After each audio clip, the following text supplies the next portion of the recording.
Ibu, pertanyaan Ibu ini sudah sering saya baca di VT-VT saya ataupun di VT-VT orang lain. Pertanyaan seperti ini keluar dari pikiran-pikiran orang-orang pici. Orang-orang yang nggak pernah main jauh di sekitaran rumah-rumah aja, di sekitaran itu aja, ya kan. Ibu, dari saya lahir sampai saya setua ini, kerjaan saya nggak makan berak aja, Bu. Jadi kalau Ibu tanya apa sih sumbangsi saya untuk negara ini, Ibu yang terhormat, peran kita sebagai masyarakat, apapun itu pekerjaan Anda, apapun itu latar belakang Anda, apapun itu kegiatan Anda memberikan sesuatu untuk negara ini berdasarkan peran kita masing-masing. Saya sebagai ibu rumah tangga, saya ke pasar, saya beli barang, itu kena pajak. Saya ke supermarket beli barang, itu kena pajak. Saya parkir Honda, parkir mobil juga kena pajak, Ibu. Pajak kemana? Ke junjungan sampean, Ibu. Saya, nah ini contoh ya, Bu ya. Saya antarin anak ataupun anak sekolah, daftar anak. Ibu kira itu semua untuk guru semua? Enggak. Masuk juga ke kantong itu junjungan Ibu. Jadi kalau Ibu tanya peran saya sebagai apa, sebagai warga negara ini apa sih yang sudah saya sumbangkan ke negara, hal kecil aja nih saya jawab seperti itu, Ibu ya. Ke mall kita bayar pajak, sesekali saya makan di restoran ya, Bu ya, ada pajaknya, Bu. Sekarang makan di warung pun udah ada pajak. Ibu kira itu pajak masuk kantong Ibu? Pajak itu masuk ke kantong junjungan Ibu untuk ngehidupin dia, untuk ngehidupin keturunan-keturunan dia, untuk naik jet itu ke Amerika, itu kita yang bayarin, Bu.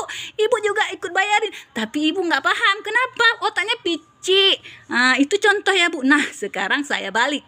Nah, apa yang junjungan Ibu, Mr. Jokowi Widodo itu yang sudah lakukan di negeri ini? Jasa apa yang sudah dia lakukan? Saya tanya sama Ibu. Saya emosi ini soalnya. Kenapa? Nggak ada baiknya dari beliau yang itu.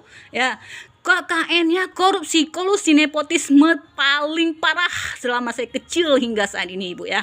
Ya, jadi kalau memang ada segelintir atau beberapa lembaga yang ingin mengadilinya, saya ucapkan alhamdulillah. Kita lihat apa yang sudah dia sumbangkan untuk negara ini selain bobroknya demokrasi, selain nepotisme, semua keluarganya jadi manusia yang oon, yang tolol, yang biadab, yang bodoh. Saya tahu nih mungkin akan dikat sama TikTok, tapi begitulah kenyataannya. Semuanya jadi orang. Nah, sekarang Ibu, tukang becak udah S2, Bu.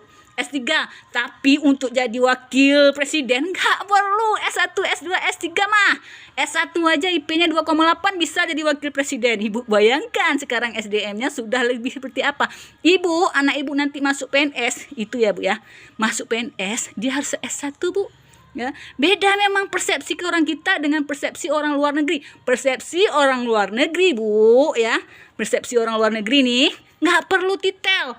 Dia lihat pengalaman kita kerjanya di mana-mana saja, terus berapa tahun jadi apa, kemudian kita merangkap jadi apa, apakah menurun jabatan kita ataukah meningkat. Nah, kalau orang-orang profesinya jadi tambah meningkat, jabatan meningkat, mereka melihat berarti orang ini berkompeten, orang ini sudah punya pengalaman panjang dan bisa direkrut jadi pegawai. Tapi nggak di negara Konoha, Bu. Di negara Konoha asal belum punya bapak presiden, lu bisa jadi apapun yang lu mau, ya. Lu bisa bikin akun apapun yang lu mau, ya. Mau apapun lu bisa. Nah, contoh saya sebagai warga Indonesia, sebagai emak-emak ini, saya yakin, saya tahu pasti akun saya ini ataupun anak saya ataupun saya pernah loh, Bu, ngelamar kerjaan, ya. Itu di NGO, apa Ibu itu NGO? Itu NGO, INGO, International Non-Governmental Organization, ya, LSM asing. Itu melihat rekod track saya di TikTok, di YouTube, itu saya di blacklist. Kenapa? Karena saya menentang pemerintah. Ya, ini juga jadi resiko buat saya, tapi saya kesampingkan. Kenapa? Negara ini saat ini di rezim yang paling laknatillah, yang paling hancur lebur. Demikian ya, Bu. Tolong sampaikan salam saya untuk junjungan Ibu. Assalamualaikum warahmatullahi wabarakatuh.